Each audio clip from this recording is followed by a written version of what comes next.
దుర్మార్గం ఎప్పుడు మొదట గెలిచినట్టు కనపడిద్ది. మోసం, అన్యాయం, కుట్ర, కక్ష, అసూయ మొదట గెలిచినట్టు కనపడిద్ది. కానీ ఎప్పటికీ అది గెలవదు. అది ఎప్పటికీ ఓడిపోతుంది. సత్యమేవ జయతే, సత్యమే గెలుస్తుంది. ఇక ఏం మాట్లాడాల దర్యావేష్, ఇక ఆపండి. దానియేలుని చంపాలనే కదా మీ కుట్ర. మహారాజా అలా అంటారేంటి? మాకు దానియేలు అయితే ఒకటా, సామాన్య పౌరుడు అయితే ఒకటా, మేమైతే ఒకటా? మాకు అందరూ సమానమే మహారాజా. మీరు పక్షపాతంగా ఉన్నారు. నాకు అర్థమైందిలే. ఇదంతా నా మీద భక్తితో, నా మీద ప్రేమతో కాదు, ఆ దానియేలు చంపాలనే వేశారు స్కెచ్. మహారాజా మీరు మమ్మల్ని అలా అపార్థం చేసుకుంటే మీరు తర్వాత చాలా ఇబ్బందుల్లో పడతారు. మాట్లాడరే? అవును, అందరూ కలిసి మీటింగ్ అన్నమాట, ముక్తకంఠంతో. సరే చేసుకోండి, తెచ్చేసుకోండి, అందులో ఆ సింహాల గుహలో పడేసేయండి. రాయ్ మహారాజా తెచ్చేయండి, పోండి, మీరు ఈ మధ్యలో లేకుండా పోండి. నైట్ అయిపోయింది, దానియేలుని తీసుకొచ్చేసారు. బాధపడ్డాడు. నా లైఫ్లో ఎన్నో పిచ్చి తీర్పులు ఇచ్చుంటాను, కానీ నేను ఇచ్చిన తీర్పులన్నింటిలోకి దరిద్ర కొట్టు తీర్పు ఇది. ఒక నీతిమంతుని, నిర్దోషిని, నిరపరాధిని, నా ఆస్థానంలో నేను నమ్మకస్తుడిని. నాకు ముందున్న రాజుల కాలంలో బహునమ్మకస్తుడు, దైవ సంబంధి, దేవునికి ప్రియుడైనటువంటి ఒక భక్తిపరుడిని, ఒక నీతిమంతుడిని, ఒక నిర్దోషుని. ఈరోజు నా కర్మగాలి దరిద్రుల మాట నమ్మి నేను మోసపోయినందున ఇలాంటి పరిస్థితి నాకు దాపురించింది. అయ్యో దానియేలు, నీకు చాలా ద్రోహం చేస్తున్నాను నాయన, నీకు చాలా అన్యాయం చేస్తున్నానని బహుశా ఆ రాజు గుండె ఎంత కొట్టుకుందో. మొత్తం మీద తెచ్చి దానియేలు నా గుహలో వేసేశారు. అమ్మయ్యా, ఎట్టకేలకు చిట్ట చివరికి చుట్ట చొదకు మన యత్నాలు ఫలించినాయి. రాజు నోరు ముయించి దానియేలు నోరు శాశ్వతంగా మూయించడానికి మనం వేసినటువంటి ఎత్తుగడ సూపర్ సక్సెస్. చక్కగా సంతోషించుచు తమ తమ ఇండ్లకు వెళ్ళిపోయారు. నాకు తెలిసి ఆ రోజు ఇంట్లో మంచి ఫంక్షన్ చేసుకుని ఉంటారు. దానియేలు ఎఫెక్ట్ అయ్యాడు కదా. ఇక ఊహించుకుంటా ఉన్నారు ఎన్ని ఖండాలు అయిపోయి ఉంటాడో. దానియేలు రక్తం ఇప్పుడు సింహములు త్రాగుతూ ఉంటాయి, ఎన్ని టైపుల్లో తినేస్తా ఉన్నాయో అని బయట ఊహ ఊహ ఊహ ఊహ. రాజుగారి దగ్గరికి డ్యాన్స్ వాళ్ళు వచ్చారు. మహారాజా మీకు విశ్రాంతి కొరకు, వినోదం కొరకు కొంచెం నాట్యం ఆడమంట. పడే అన్నాడు. అడ్రస్ లేకుండా పోయారు. రాజుగారు ఎందుకో బహుగా కోపంగా ఉన్నాడు. ఎందుకేమిటి? ఆయనకి ఇష్టమైన దానియేలుని తీసుకెళ్ళి సింహాల బోన్లో వేయించారుగా, అందుకు. తర్వాత ఎవరు వచ్చారు? సింగర్స్ వచ్చారు. మహారాజా మీకు కొంచెం స్వాంతం లభించింది, సంగీతం పాడేవాన్ని. ఇదే కేకేశాడు, పొండ్ర ఈ మధ్యలో లేకుండా కొడతా మిమ్మల్ని. నైట్ అయిపోతుంది, ఊహించుకుంటున్నాడు దానియేలు ఎన్ని రకాలుగా అయిపోతున్నాడో, ఏమైపోతున్నాడో. తర్జన భర్జన. ఫుడ్ తీసుకొచ్చారు. మహారాజా భోంచేయండి అని. నాకు ఫుడ్ వద్దురా, నాకు తినబుద్దిగా అట్లా, ఫాస్టింగ్ అనుకోండి పోండి, ఈ మధ్యలో లేకుండా పోండి, నాకు కనబడవాకండి రా. గుండెల్లో భయం. తన దేవుని యందు బహునమ్మకస్తుడై భక్తిపరుడైనటువంటి ఒక నీతిమంతుని నేను ఈ గతి చేశానే, వాని గుండెల్లో భయం. నిద్ర లేదు. 2 చేశాడు మనోడు దర్యావేషు. ఫాస్టింగ్ ప్రేయర్ చేశాడు, ఆన్లైన్ ప్రేయర్ చేశాడు.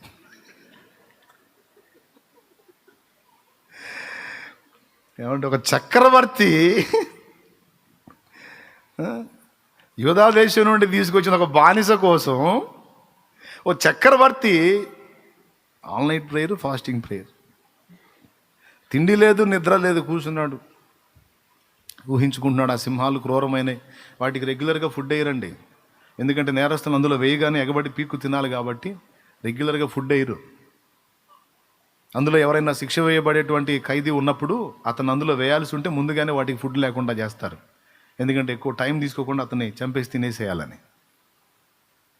చాలా ఆకలిగా ఉంటాయి, చాలా క్రూరంగా ఉంటాయి. ఊహించుకుంటున్నాడు ఎన్ని ఖండాలు అయిపోయాడో, ఎంత దారుణంగా అయిపోయిందో. అయ్యో, ఒక ఆణిముత్యాన్ని నేను పోగొట్టుకున్నానే, నా రాజ్యం మొత్తంలో బహునమ్మకస్తుడు భక్తిపరుడైన వాడిని పాడు చేశానే, అయ్యో అని కాసేపు వేదన. మళ్ళీ కాసేపు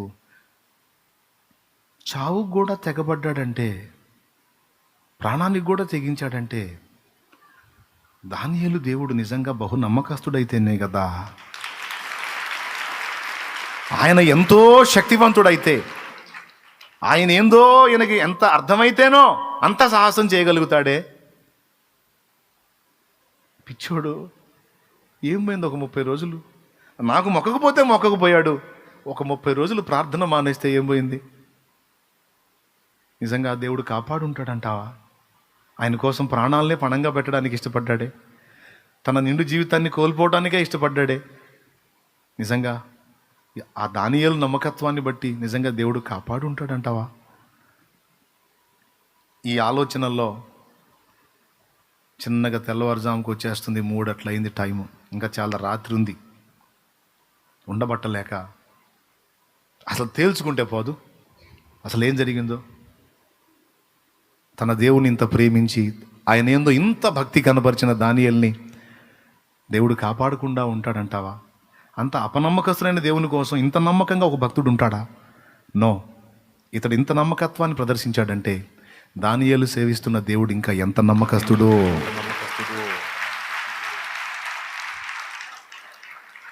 ఇంతేనా?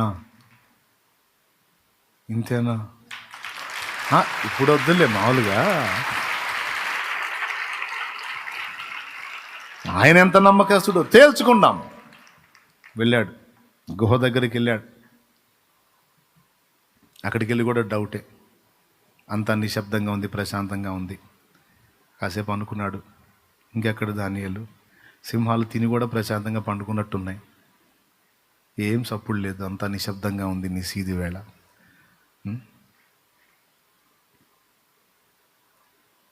అయినా మనసులో ఒక డౌటు, ఏమో సింహాల సౌండ్లు కూడా లేవు, అంత స్తబ్దంగా ఉంది, ఏం జరుగుతుంది? ఒకవేళ దానియేలు బ్రతికే ఉన్నాడా? ఏమండి? ఉత్కంఠ మొత్తం మీద కేకేసాడు ఉండబట్టలేక. జీవము గల దేవుని సేవకుడవైన దానియేలు, నిత్యము మానక నీవు సేవించుచున్న జీవము గల నీ దేవుడు నిన్ను రక్షింపగలిగానా? వెంటనే ఆ గుహలో నుండి స్వరం వినబడుతుంది, రాజు చిరంజీవి యగునుగాక అన్నాడు లోపలుండి. ఎప్పుడైతే సింహాల మధ్యలో నుండి ఆ గుహలో నుండి స్వరం వినబడిందో గుండె జల్లుమని ఉంటుంది నాకు తెలిసి దర్యావేష్కి. రేపు అక్కడ పోయినాక అడుగుదాం, అప్పుడు నీకు ఫీలింగ్ ఏందని. మళ్ళీ మనం కలుస్తాం, దర్యావేష్ దొరికే అవకాశం ఉంది మనకి. దొరికినప్పుడు అడుగుదాం, ఏం దర్యావేష్ గారు అప్పుడు నీ ఫీలింగ్ ఏందని అడుగుతా. ఏం ఫీలింగ్ రా బాబు, గుండె జారిపోయినట్టు అయిపోయింది నాకు, అస్సలు ఊహించని విషయం అది, అసలు ఎట్లా సాధ్యం? కానీ లోపల నుంచి స్వరం విన్నప్పుడు నా హృదయం గంతులు వేసింది. ఎంత అంటే నేను చెప్పలేనంత ఆనందం కలిగింది నా. అక్కడ అన్న మాటలు ఈరోజు మన మూలాంశం అండి. దానియేలు అన్న మాట, రాజా చదువు, రాజు చిరకాలము జీవించునుగాక, నేను నా దేవుని దృష్టికి నిర్దోషినిగా కనబడి తిని గనుక. నీకు నీ వారికి నేను దోషిని, కానీ నా దేవుని దృష్టికి నేను నిర్దోషిని. నా దేవుని దృష్టికి నేను నిర్దోషినిగా కనబడి తిని గనుక ఆయన తన దూత నంపించే సింహములు నాకు ఏ హానియు చేయకుండా వాటి నోళ్లు మూయించెను. రాజా, దూతలు పనివారు నీకేనా? సేవకులు పనివారు నీకేనా? రాజువైన నీకు దూతలు పనివారు ఉంటే రాజాది రాజైన ఒక ఆయన నాకు తెలుసు, ఆయనకి ఇంకా మహాదూతలు కూడా ఉన్నారు. నీ దూతల చేత నన్ను తీసుకొచ్చి సింహాల గుహలో నువ్వు వేయించక ముందే ఆయన తన దూతను పంపి సింహాలు నాకు ఏ హాని చేయకుండా ఆయన నన్ను కాపాడాడు.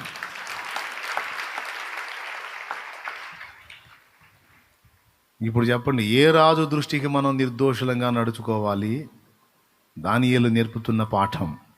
భూరాజుల దృష్టికి మనం, భూజనుల దృష్టికి మనం దోషులమైతే అవుతుండొచ్చు, కానీ రాజాది రాజున్నాడు, ఆయన దృష్టికి మనం నిర్దోషులమైన నడుచుకున్న ఎడల ఏం జరిగిద్దో ఇక్కడ దానియేలు సాక్ష్యం ఇస్తున్నాడు. ఏమన్నాడు? రాజా, నా దేవుని దృష్టికి నేను నిర్దోషినిగా కనబడి తిని గనుక ఆయన తన దూత నంపించే సింహములు నాకు ఏ హానియు చేయకుండా వాటి నోళ్లు మూయించెను. రాజా, నీ దృష్టికి నేను నేరం చేసిన వాడిని కాను కదా అన్నాడు. నేరస్తుని అనుకుంటే ఇక్కడే ఉంచు, నేరం లేదు అనుకుంటే బయటికి తీసుకునిరా, నీ ఇష్టం. నన్ను బయటికి దీవా అనలా. నీ దృష్టికి నేరము చేసిన వాడిని కాను కదా అన్నాడు. ఇంకా నేరం ఏంటి? నేరం ఆ దుర్మార్గుల పని చెబుతా ఇప్పుడు అని ఇక ఆర్డర్ లేదు, గీడర్ లేదు. కేక వేశాడు. ఎవరు అక్కడ? వాళ్ళు పరిగెత్తుకు వచ్చారు. దానియేలు బయటికి తీయండి. దానియేలు ఎక్కడ ఉన్నాడు సార్? సజీవంగా ఉన్నాడు రా, తీయండి. సింహాలు ఏ హాని చేయలేదురా, తీయండి. అవునా? ఓపెన్ చేశారు గుహ ద్వారాన్ని. చూస్తే ఏం లేదు, క్షేమంగా ఉన్నాడు. జీవము గల దేవుని సేవకుడు అయిన దానియేలు రా బయటికి. అసలు లెక్క ప్రకారం రాజే సాధారణంగా లోపల పోయి బయటికి తేవాలి. మీకు అర్థం కాలేదు కదా? ఇంత కార్యాన్ని జరిగించిన దానియేలుని రాజే సాధారణంగా లోపలికి పోయాడా? పోతే ఏం జరిగిద్దో తెలుసు. దానియేలు బయటకు వస్తాడు, ఇక రాజు రాడు బయటికి. దుర్మార్గుడా, వాళ్ళు చెప్పారే నువ్వు ఏపిస్తావురా? సింహాలు రాజును కాట ఆడుకుంటాయి, పీస్ అయిపోతాడు. అందుకే జీవము గల దేవుని సేవకుడైన దానియేలు, నేను కానీ నా సైనికులు కానీ లోపలికి రాజాలు. నీవే రానాయన బయటికి.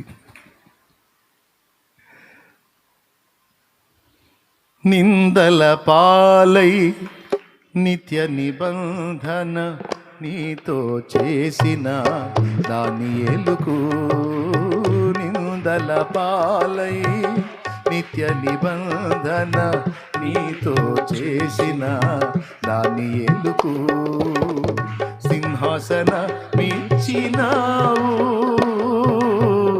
సింహాల నోళ్లను మూసినావు, సింహాసన మిచ్చినావు, సింహాల నోళ్లను మూసినావు.